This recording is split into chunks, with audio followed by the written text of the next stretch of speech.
Alrighty, team, are you ready? I know I am. This is Lunistice any percent glitchless Hannah with Nestani versus Jaxler. Take it away, my friends. Let's go.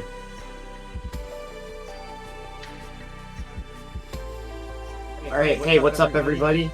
Gonna be running some Lunistice for you folks today. I'm Jaxler. I'm one of your runners. And I'm Nestani. I'm the other runner today. Yeah, so if you haven't seen Lunistice before, this is a indie 3D platformer that came out in November of last year. It's really good. Kind of got that PS1 Sega Saturn vibes to it. Kind of almost Sonic style. We're gonna be running glitchless any percent, so there's like menu glitches in the game that let you skip like half of the levels. Those suck, so we're not going to do any of them. And then we're also playing as Hannah, who's like the default character for this game. So I think that's pretty much everything we want to cover beforehand, right, Nestani? So yeah, I think we're good. Yeah, so we're going to go ahead and make new files, and then time is going to start as soon as we press start here. So if you're good to go, we'll start count from 3, and we'll start time on go. Alright. I'm ready. Cool. 3, 2, 1, go. Good luck. September 2nd. Get it. Alright, so the first thing you're going to see us do at the start of the run is a trick called spin jumping, where we are going to be inputting a jump and then a spin a short little bit afterwards, and that's going to allow us to carry some of the momentum from our jump and spin together to give us a boosted jump that's a lot higher than what we can do in either situation. And so we're going to be using that throughout the run in order to do cool like platforming skips and stuff like that.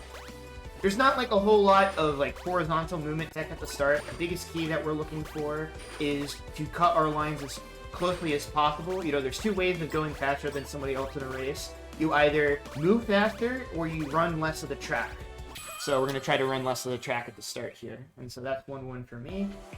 And we're going to be going into 1-2. The tricks in these first couple of levels are pretty front-loaded. We're going to do a sequence at the start here, where instead of taking the sort of normal circular path, we're going to be cutting up some of the extra geometry that they have lying around here in order to get by, and then doing a cool little jump off these lanterns here. So yeah, pretty dense at the start of these levels, but not too much going on afterwards. These first couple of levels are trying to get players like introduced to the game and stuff like that.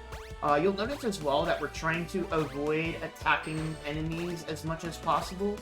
Every time you hit the enemy in this game, it like does like a weird kind of like slowdown effect in the game, like right there on my end.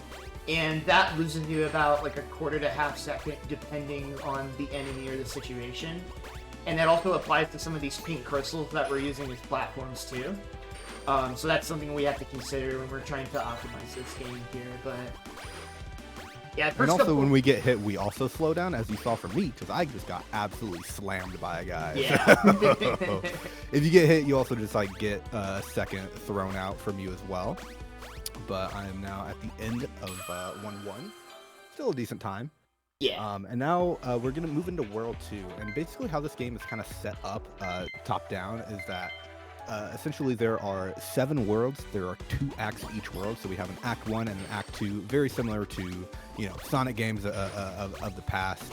And essentially all of these worlds pretty much introduce a new mechanic every single time that we go into a new world, or they like rehash and revisit old mechanics that you have been shown before by the game.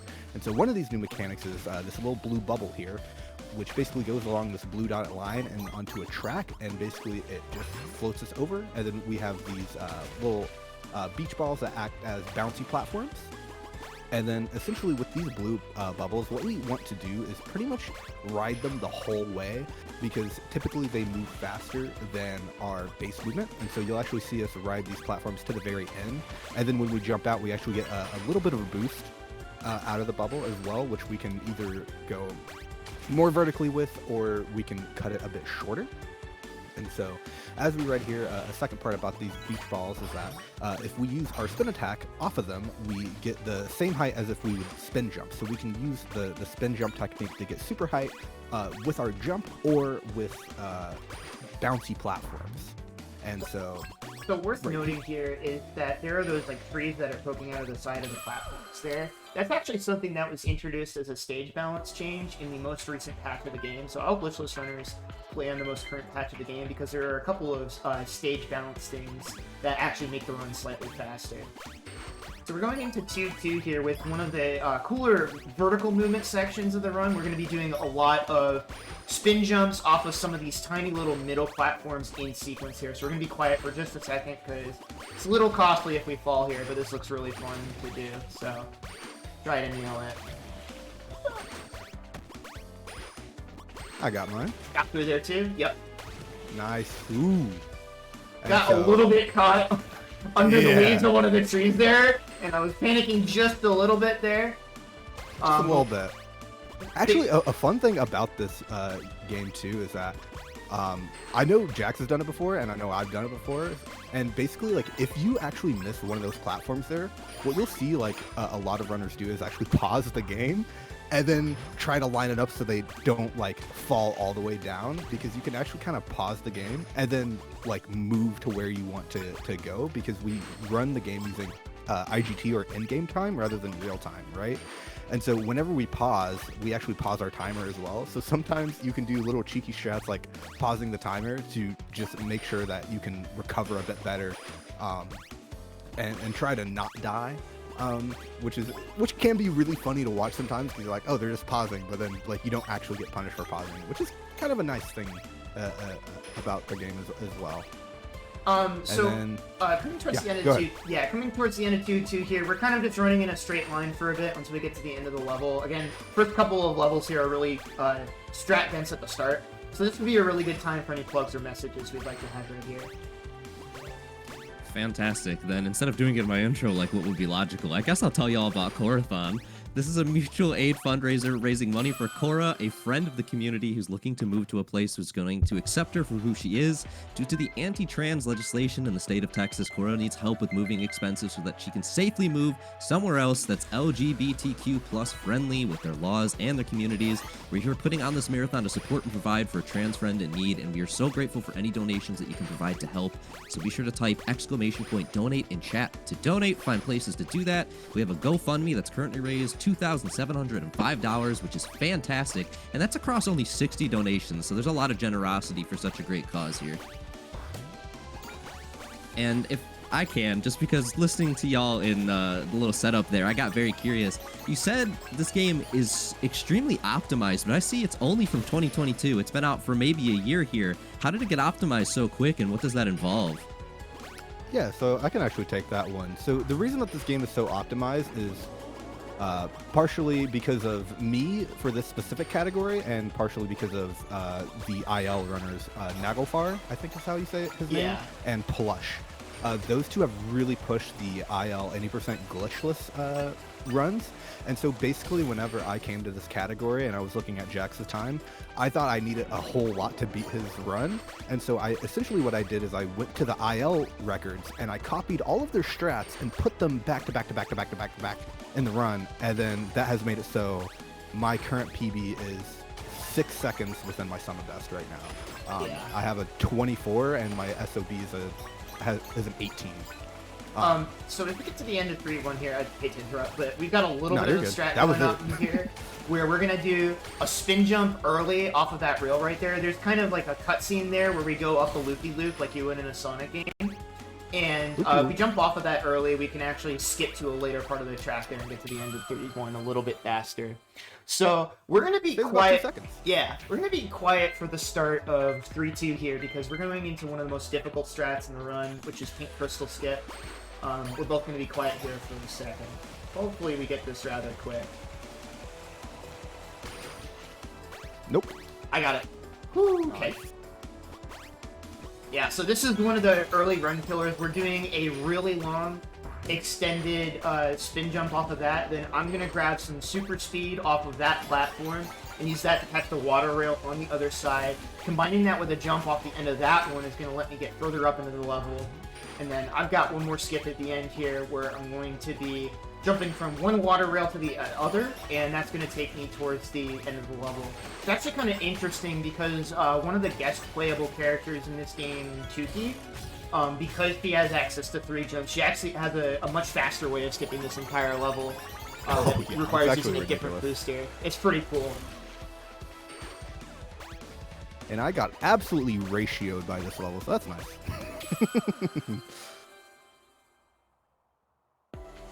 Alright. So now we're going into World 4.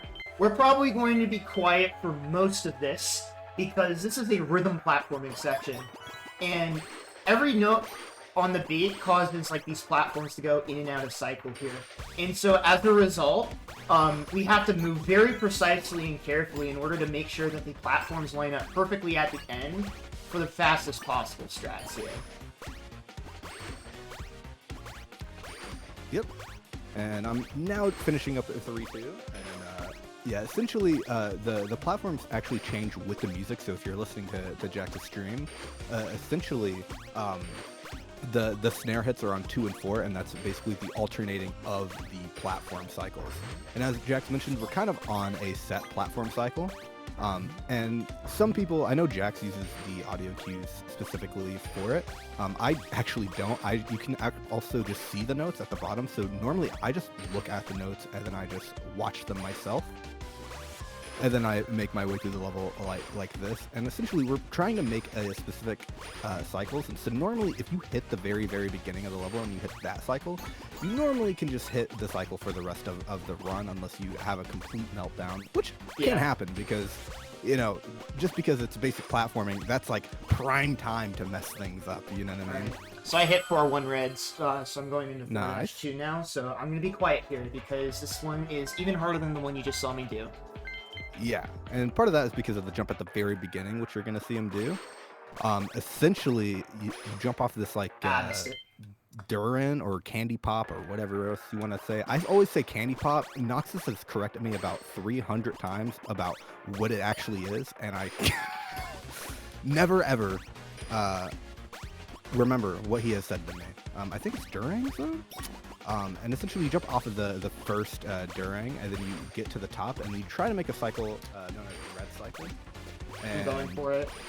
he's going for it. And essentially, if you make that chickened out. cycle, you check it out. I'll try to hit myself as I'm just now coming into 4-2. I like turbo chickened out. I almost died like 3 times there, but I managed to survive there. So I'm gonna be very off cycle here, but I'm alive and I'm ahead of the sun, so I'm big chill.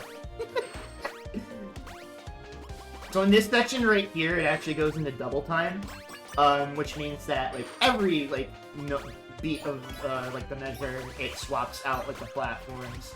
Well, I hit red cycle. Nice. And that's what red cycle is. Basically, you get to that platform right as it's disappearing, so it looks really suspicious. But you know, it's just a tight cycle, you know. Go ahead, sorry. Yeah, I could have hit red cycle, but I chickened out. So. Hey, I feel it. It was a borderline case, and like Yeah. it was one of those cases where it's like if I hit it, great. If I don't, I like potentially throw the race. So I made a judgment call. Lost like a couple of seconds there to just kind of trying to weasel my way out of that situation. Probably should have died for it, but I survived somehow. So. Yeah. A good thing about like a lot of these cycles too is that you can kind of tell when you're gonna hit it versus when you're not gonna hit it, which can be very useful because you know once you know if you're running the game, especially in a marathon setting, you want to know whether you're going to be able to hit a cycle or not, and so you can kind of just tell through like your micro movements if you're going to hit one or not, because specifically the one at the beginning of 4-2 is so tight that you can just tell if you have an even slight kind of movement mishap, you're pretty much gonna miss it. And so you can kind of just tell immediately if you are or not. Alright, so Nestani's cleaning up 4-2 here. I'm going to be going into Stage 5 Act 1, which, this world is probably my favorite in the game casually. Same. And it's really fun in the run, too. Just because the environment art here is just so cool, and then there's also just, like, a lot of cool booster movement strats that you can do. So one of the things that we didn't get the chance to mention, just because this run is so chaotic, is that whenever you go into one of these, like, booster pads or rings, if you spin after getting launched by them, you can actually divert your angle into a different direction and carry that momentum elsewhere. And so in that example, that one let me cut a corner right there. But you can also do it to skip and like mess around and do some really cool movement stuff with it as well. So you're going to see me go for another one right here. This is actually going to allow me to land a little bit sooner, so I get on these booster pads. And then we're going to take a bit of a shortcut here to this blue crystal right here. And I'm going to spin bounce off of these mushrooms, similar to like what you can with the beach balls. You can actually spin on top of these bounce pads, and they give you extra height. And so, do a little bit of a shortcut there on the vines here. These vines are pretty similar to the water slides that we saw, but the catch is that for most of them, you have to hit a mushroom switch in order to activate them. Another kind of thing you'll notice here is we're generally trying to avoid running on slopes. Not in completely, like, fully timed theory, but we believe that, like, for whatever reason, when you're running on, like, slanted or sloped surfaces, that you move a little slower.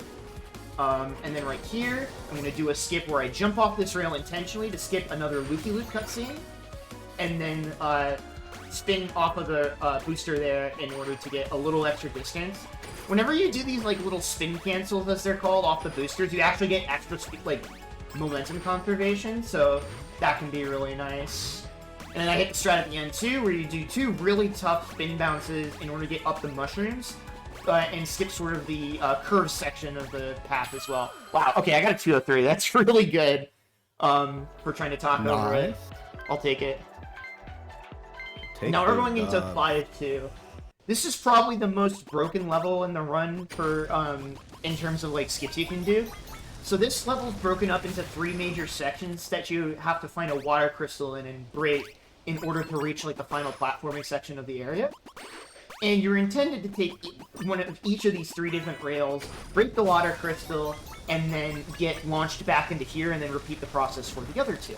But we have ways of circumventing that. So we're actually going to be going down the middle path here, and we're actually going to be breaking 2 of the water crystals from 1 path here. So you're going to notice there's no music on my end at the moment. What the game does, and it's a really cool effect casually, is like different instruments in the backing track pop in as you get further progression into the water, right? Or into the level, right? And so I'm going to do a big, looks like a leap of faith, but it's actually a really free jump to get to this corkscrew platform. Then we can jump to these springs. And this is where things are going to start to look a bit different from casual play.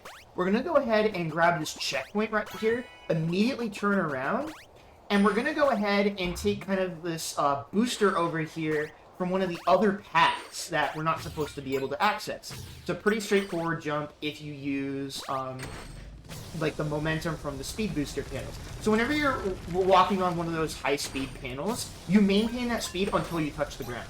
So if you stay airborne there, you can keep the speed. And so what we can do here is we can jump to this crystal, break it, and then return to checkpoint. And that'll save the progress of hitting that crystal and get us back to the checkpoint that we set, which then lets us go to this crystal that's right here. And that lets us get 2 crystals from 1 single point in the hub over here. Now, because we did this all out of order, the music cues are all going to completely break, and so the music's going to sound really funny. And it's going to sound a lot more funny the more instruments that start to get overlaid, but see another couple of spin bounces here in order to get up here. It's actually one of the few places where we hold a neutral input, so that we don't accidentally like bonk into the wall or anything like that. So yeah, so from what I can see, Nestani on stream like is not too far behind, so there's still a couple more strats that can like really cause this race to be super close. It's one of those runs that it's just like, it's so optimized that like the tiniest little mistakes or like improvements can like really make the difference in like a race or a PB. Alright, so I'm going into the final section here. We got all 3 of the water crystals, and I'm going to do a big spin cancel there in order to get across, hit the switch, and for whatever reason, like, Hannah, like, grows in size here. Mode?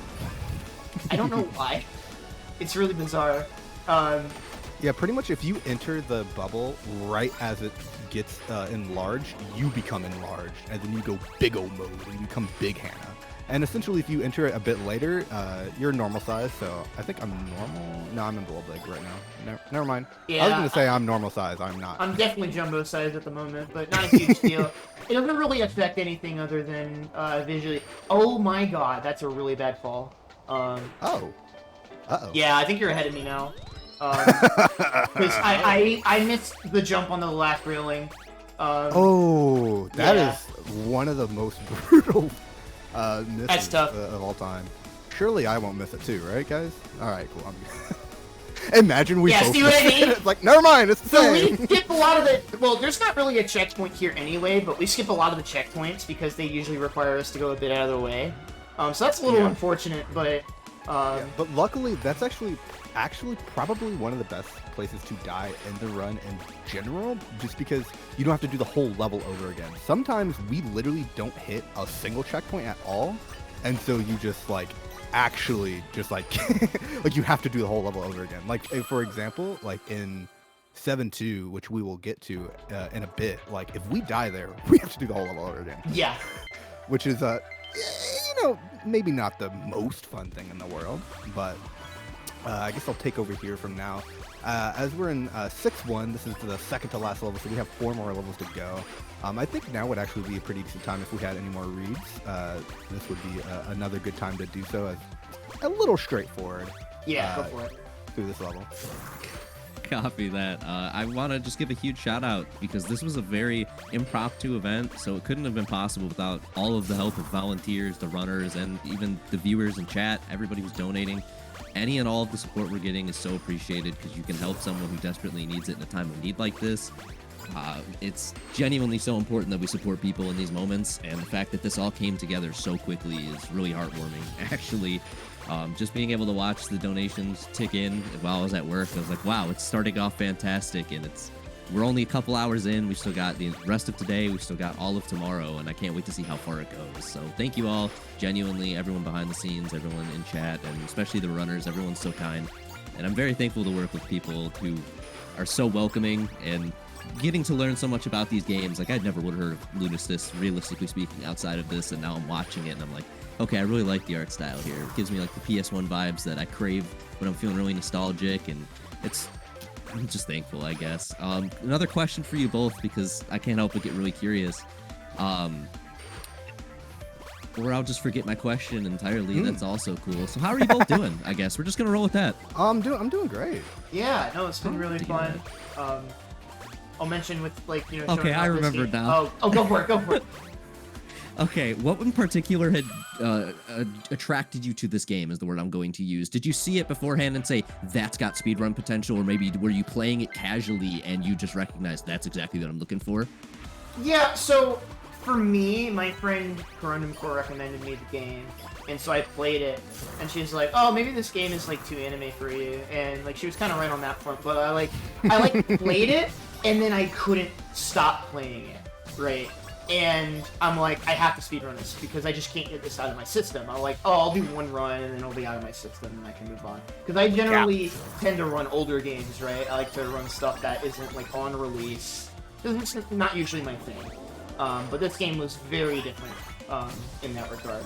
So that's kind of my story with it. And my story is I saw Jax running it and I was like, this game looks sick. And then I decided to try it out and I was like, this movement feels very nice. And then I was like, all right, that's it. Because for me, movement is a huge part of, like, the games that I enjoy. So I just really vibe with the movement of this game. And then I just literally haven't put it down since I started playing it. So and so right here, I'm actually going to go for probably the hardest trick in this run.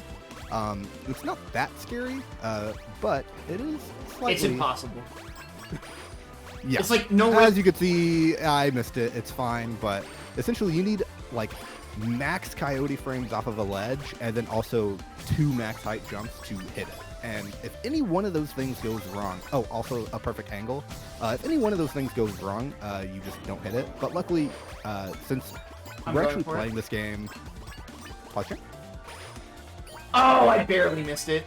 Ah, tragic. And so, actually, since we're playing this game, this is actually an important point. Since we're playing this game, if you're speedrunning this game, generally you're playing without smooth turning on because you can get tighter angles, and that's actually the reason why that trick isn't scary because we have smooth turning turned off, and so we can actually just like, you know, move left and right really quickly rather than going a slow arc left or right. And that's actually part of the reason why we're able to do that trick. And then if we miss it, we can just turn backwards and land on the platform. Yeah. Without an issue.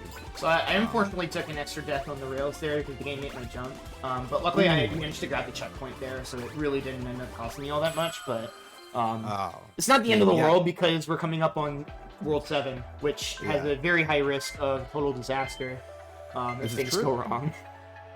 And speaking of high risk, I actually did one of those high risk jumps where we basically use our spin attack to keep our momentum from that booster, and then we just fly across. And then actually, on the topic of boosters, whenever you are like super speed or have boost, if you land on the ground, you'll essentially have all your momentum absolutely sharped and just like removed from yourself. But as you saw, what I did there is I actually jumped immediately as I landed, and if you jump immediately after you land with hyperspeed on a ground, you can actually keep some of your momentum forward.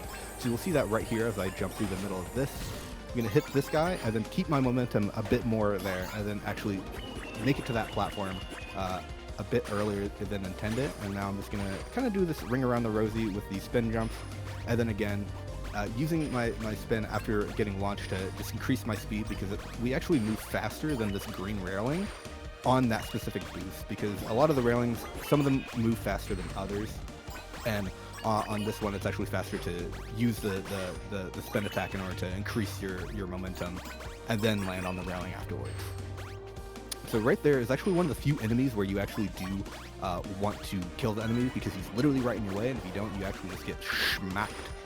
And then right here, I'm going to do some more of that momentum conservation with my single jump as soon as I landed on that platform in order to get to these disappearing platforms. And as you can tell, this disappearing platform is basically the new mechanic that has been introduced in World 7, as well as these purple platforms. Now, these purple platforms, they don't shark your momentum like regular ground does, but it just keeps whatever momentum that you have. So if you have green boost momentum, you'll keep the green boost momentum, but if you land on these without green boost momentum, then you won't have it, right? And then same thing with these disappearing platforms. We're actually going to go for a strat that just got found by Noxus, and I just did it. Let's go. Nice. And it saves a little bit of time. Very nicely done. I literally, this is the second time I've ever done it, so very nice. Yeah, I'll be going for it in a moment. I think I'm about 30 seconds out from you. I'm just coming up across Earth. And then Nestani will be going into 7-2, which also a very scary level. Yeah. This is the level I was talking about earlier, where if I mess up anything and die, I have to restart the level pretty much. Understood. And so I'm gonna not do that, hopefully. But that's okay. I'll just casually throw down a 35. Oh yeah, I golded. That's fine. Let's go. It's like a half-second gold. And so right here, basically what 7-2 is basically you go backwards through the level. So right now I'm in World 6 and I'm about to go to World 5, and I'm also about to shut up. And okay, that's that.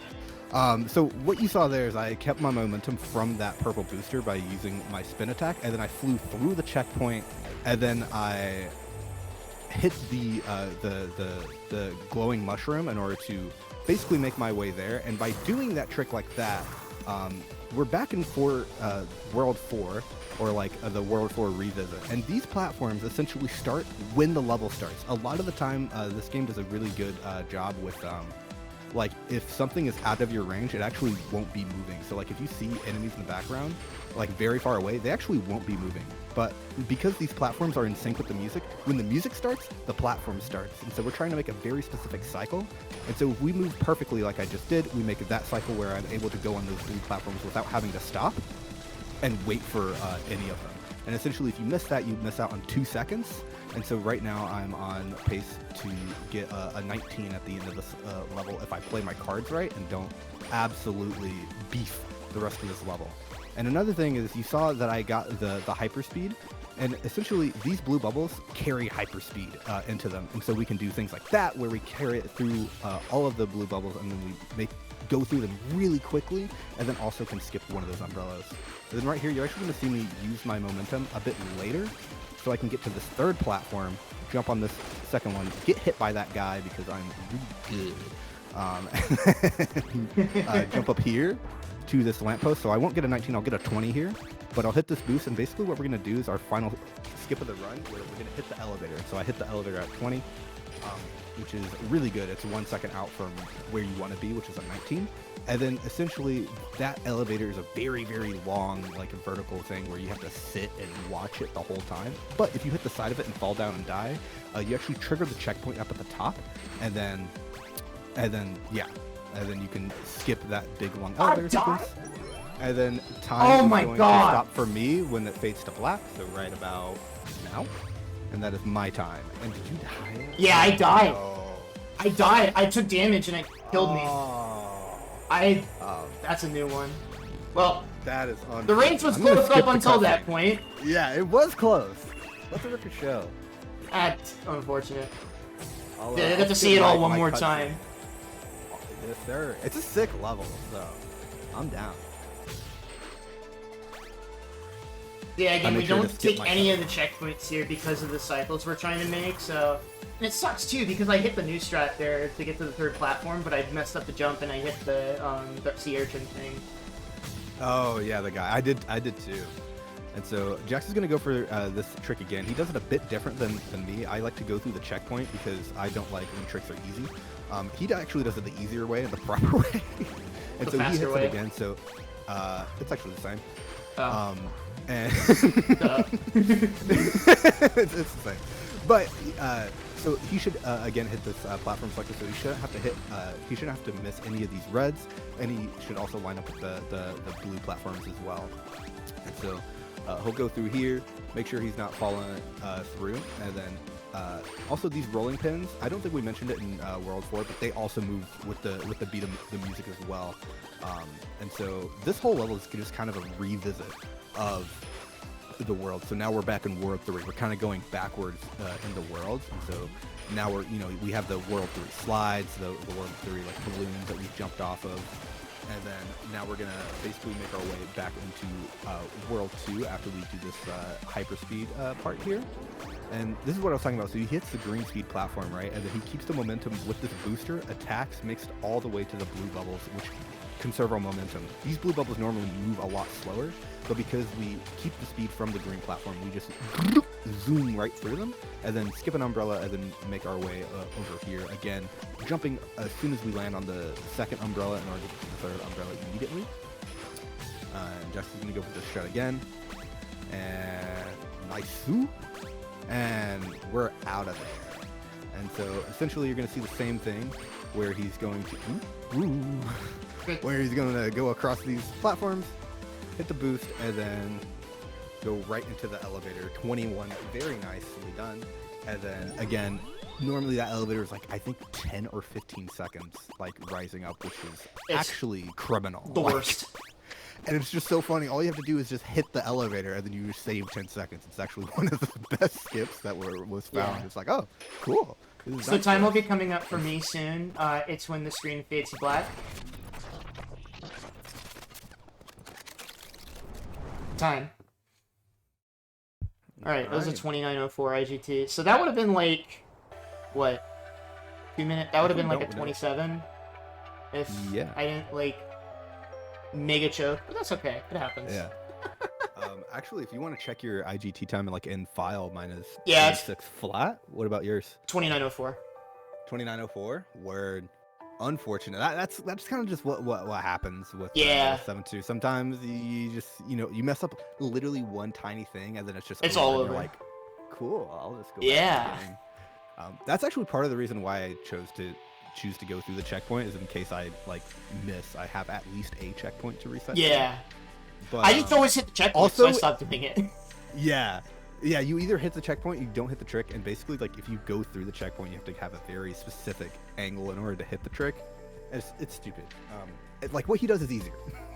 If you all learn this game, do what Jax does. It's like, don't do what I do. That's just golden rule of thumb, But so that's Lunistice. I'll do a couple shout outs real quick. I just wanted to shout out Plush and Naglfar. I mentioned them earlier when they asked me about it, but they are like the IL runners of this game, and they kind of trade records back and forth and find like very small optimizations in every single level. And like this run would not be where it is without them, and so I just wanted to give a shout out to them, because I personally just use their strats because I'm like, oh, they're smarter than me and better than me. I will just yoink and then put them in the run. And then I normally would shout out Jax, but I guess I'll shout out Jax. He's the one who got me into this game, so big shout outs to him. He drags me into a lot of the games that he runs. And if you all are interested in running this game is $5. Yeah, it's literally only $5. Just play it. Yeah. Just play it. So It's after you fun donate game. for Corathon, go buy this game. Yeah, Please. exactly. Please. It's literally $5. It's a really fun casual experience. The developer DK, he's actually dropping a new patch in the coming months, Lunistice 1.1, where he's gonna add another character to the game, and I think 4 like more levels, and just another plethora of like quality of life things as well. So, you know, you're even getting more content past just your $5 as well. And if you're interested in speedrunning the game, the speedrunning community actually lies within the Lunistice Discord, like just the fan Discord of the game. So if you join the game's Discord, we have a little channel there for speedruns if you want to, you know, come hang out with us, learn the game, you know, anything like that. And then that's my shout outs. That's all I have. Yeah. I'll just quickly shout out a couple other runners: Stillcat, White Noise, Portolino. A lot of people who have been pushing like the any % category on the full game side of things. I also want to shout out the fact that Nestani will actually be running this at SGDQ coming up at the end of May / start of June. So we'll have the numbers for that for when on April 11th. But yeah, make sure you check out that. Nestani's going to be running that, and I'll be on commentary for that. So I just want to shout out Oz as well for inviting us to be a part of this. We love getting to show off this game to people. So yeah, buy the game, or I will find you in your sleep. And I think other than that, I think we're good to go. So thank you all for watching, and I hope you folks enjoy the rest of the event. Trans Rights, have a good one, everybody. Trans rights based. Peace.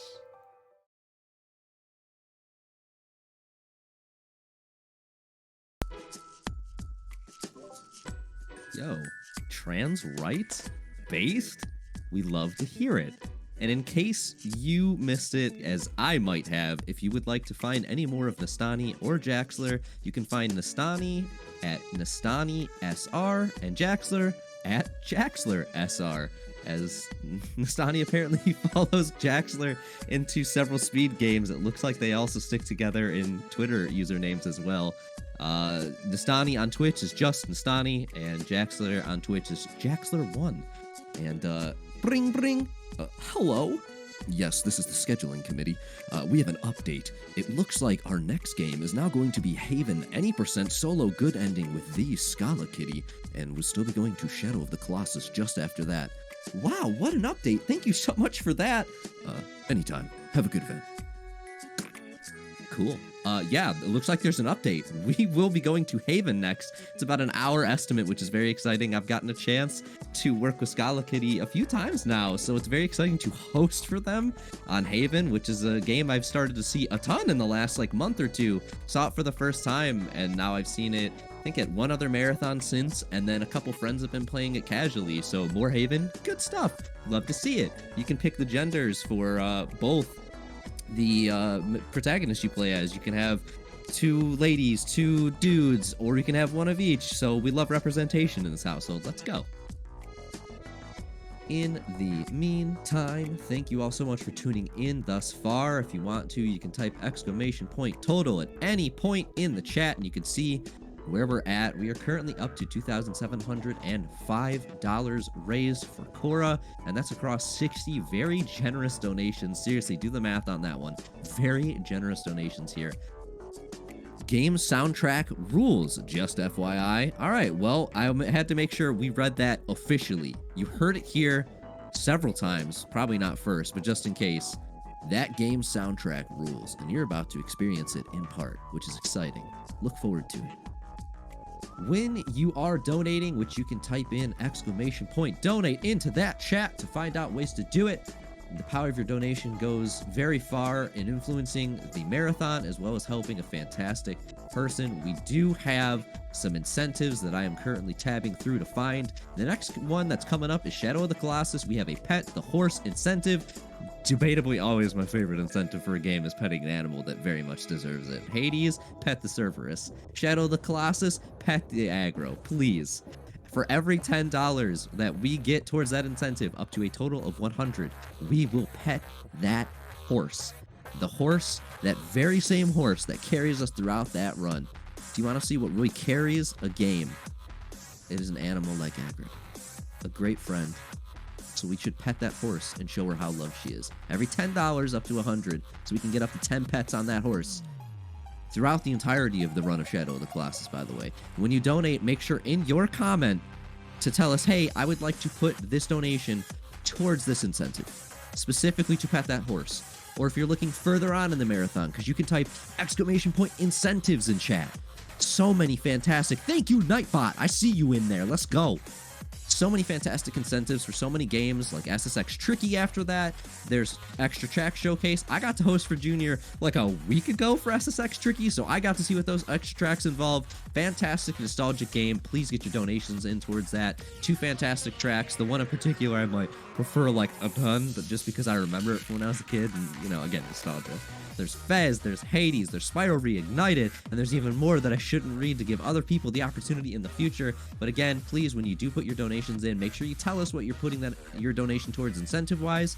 And if you happen to forget when you put it in initially, if you're here in chat, just chime in. We'll get the wording right this time. Chime in, let us know, and we can get that corrected. We can make sure the marathon is even more fantastic for such a fantastic cause. Now, as it is a friendly reminder to both you and especially myself, hydration is very important. I'm going to take a drink here. We'll be back in a few moments while we get set up for Haven, any %.